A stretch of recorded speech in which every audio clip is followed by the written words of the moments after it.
ഇന്നൊരു easy way of biryani making ആണ്. അപ്പം ആദ്യം തന്നെ നമുക്ക് ഉള്ളി പൊരിച്ചെടുക്കുക. അപ്പോൾ അതിന് വേണ്ടിയിട്ടൊരു 1.5 ടേബിൾ സ്പൂണ് മിൽമ നെയ്യാണ് ഞാൻ യൂസ് ചെയ്യുന്നത്. പിന്നെ ഒരു 1.25 ടേബിൾ സ്പൂണോളം വെളിച്ചെണ്ണ. നിങ്ങൾക്ക് എന്ത് ഓയിൽ വേണമെങ്കിലും യൂസ് ചെയ്യാം. അതായത് സൺഫ്ലവർ ഓയിലോ അല്ലെങ്കിൽ പാം ഓയിലോ അങ്ങനെ എന്തെങ്കിലും, അല്ലെങ്കിൽ ഡാൽഡ അങ്ങനെ എന്തെങ്കിലും ഒക്കെ ഉപയോഗിക്കാം. അപ്പോൾ ചെറിയൊരുള്ളി, വളരെ കുറച്ച് ചെറിയൊരുള്ളി അരിഞ്ഞിട്ട് അതൊന്ന് വറുത്തെടുക്കുകയാണ്. അതിൻ്റെ ഇടയിൽ ഒരു 3 പച്ചമുളകും ഇഞ്ചിയും വെളുത്തുള്ളിയും കൂടി ചതക്കുന്നുണ്ട് കേട്ടോ.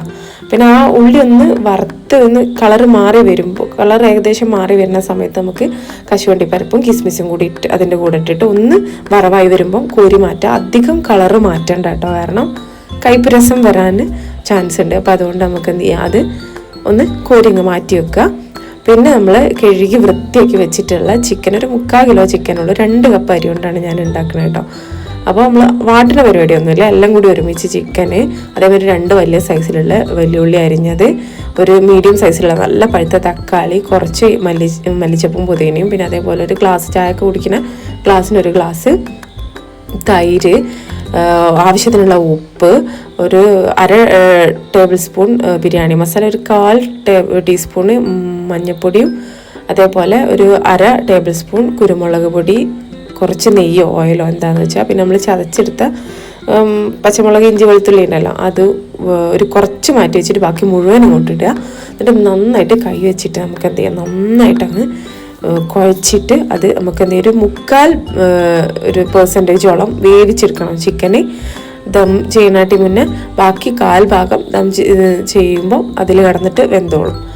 നമുക്ക് എന്ത് ചെയ്യുക, ചെറിയ തീയിലിട്ടിട്ട് വേവിച്ചെടുക്കാം. അപ്പോൾ നമുക്ക് ഇതെന്ത് ചെയ്യാം, പതുക്കെ ഒന്ന് അടുപ്പ് മാറ്റി വെക്കാം. എന്നിട്ട് നമുക്ക് ഇനി നെക്സ്റ്റ് സ്റ്റെപ്പ് എന്താണെന്ന് വെച്ചാൽ റൈസ് റെഡിയാക്കണം. അതായത് നമ്മൾ നെയ്ച്ചോറ് റെഡിയാക്കണം. അപ്പോൾ ഞാൻ കൈമ റൈസ് വെച്ചിട്ടാണ് ചെയ്യുന്നത് കേട്ടോ. അപ്പോൾ ഈ കൈമ റൈസ് വെച്ചിട്ട് ചെയ്യുന്ന സമയത്ത് നമ്മൾ എന്ത് ചെയ്യണം, ആ ഒരു 20 മിനിറ്റ് അരി നന്നായിട്ട് കഴുകി കുതിരാൻ വെക്കണം. എന്നിട്ട് 20 മിനിറ്റിന് ശേഷം നമ്മൾ വെള്ളം വാർക്കാൻ വേണ്ടിയിട്ടൊരു സ്ട്രെയിനറിൽ ഇട്ടിട്ട് വെക്കണം കേട്ടോ. അപ്പം നമ്മൾ ആദ്യം ഉള്ളി പൊരിച്ചിട്ടുള്ള ആ ഒരു എണ്ണ തന്നെയാണ് ഓയിൽ തന്നെയാണ് എടുക്കുന്നത്. അത് പാത്രത്തിലിട്ടിട്ട് സ്പൈസസ് ഒക്കെ ഇട്ട് കൊടുക്കുക. എന്തൊക്കെയാണെന്ന് വെച്ചാൽ ഗ്രാമ്പൂ, പട്ട, ഏലക്ക, ബേ ലീഫ്, അങ്ങനെ എന്തൊക്കെയാണുള്ളതെന്ന് വെച്ചാൽ അത് ഇട്ട് കൊടുത്തിട്ട് ആവശ്യത്തിനുള്ള ഉപ്പ് ഇട്ട് കൊടുക്കുക. പിന്നെ നമ്മൾ നേരത്തെ ചതച്ച് വെച്ചിട്ടുള്ള ആ ഇഞ്ചി വെളുത്തുള്ളി പേസ്റ്റിൽ കുറച്ച് മാറ്റി വെച്ചില്ല, അതും കൂടി അങ്ങ് ഇട്ട് കൊടുക്കുക. എന്നിട്ട് നന്നായിട്ട് ആവശ്യത്തിനുള്ള ഉപ്പൊക്കെ ഇട്ടെടുത്തിട്ട് അത് നന്നായിട്ട് ഇതായി വരുമ്പോൾ ആ ചോറ് അങ്ങ് റെഡിയാക്കുക. അത് എല്ലാവർക്കും അറിയുന്ന കാര്യമാണല്ലോ. പിന്നെ നമ്മൾ എന്ത് ചെയ്യണം, അപ്പോൾ നമ്മൾ 1/4 ഭാഗം വേവിച്ച് വെച്ചിട്ടുള്ള ആ ചിക്കൻ അതിൻ്റെ അടുക്ക് അവിടെ കിടന്ന് വെന്തിട്ടുണ്ട്. ഏകദേശം ഒരു 75% അത് വേവായിട്ടുണ്ട്. പിന്നെ നമുക്ക് എന്ത് ചെയ്യാം, ആ വേവിച്ച് വെച്ചിട്ടുള്ള ചോറ്, അതും ഏകദേശം ഒരു 80% ചോറ് വെന്താൽ മതി കേട്ടോ. അതും കൂടി നമ്മൾ എന്ത് ചെയ്യുക, ഇതേപോലെ ലെയർ ചെയ്തിട്ട് അതിൻ്റെ മുകളിൽ നമ്മൾ പൊരിച്ച് വെച്ച ഉള്ളിയും കുറച്ച് മല്ലിയില, പുതിനയിലയും, പിന്നെ അതേപോലെ കുറച്ച് ബിരിയാണി മസാലയൊക്കെ ഇട്ട് കൊടുത്തിട്ട് ഇതേമാതിരി ഒരു 2 ലെയറോ അല്ലെ കൂടുതലുണ്ടെങ്കിൽ 3 ലെയറൊക്കെ ആക്കിയിട്ട് ചെയ്യാം. എന്നിട്ട് ഇതേപോലെ ചെയ്തിട്ട് നമുക്ക് എന്ത് ചെയ്യാം, ഇതൊരു 10 മിനിറ്റ്, ആദ്യത്തെ ഒരു 3 മിനിറ്റ് ഹൈ ഫ്ലെയിമിൽ തീ വെക്കുക. അത് കഴിഞ്ഞിട്ട് പിന്നെ ബാക്കി ഒരു 7-8 10 മിനിറ്റ് വരെ വെച്ചാലും കുഴപ്പമില്ല. എന്നിട്ട് ഒരു ലോ ഫ്ലെയിമിലിട്ടിട്ട് പിന്നെ ഒരു അരമണിക്കൂർ, മിനിമം ഒരു അരമണിക്കൂറെങ്കിലും അത് തമ്മിൽ കിടക്കണം.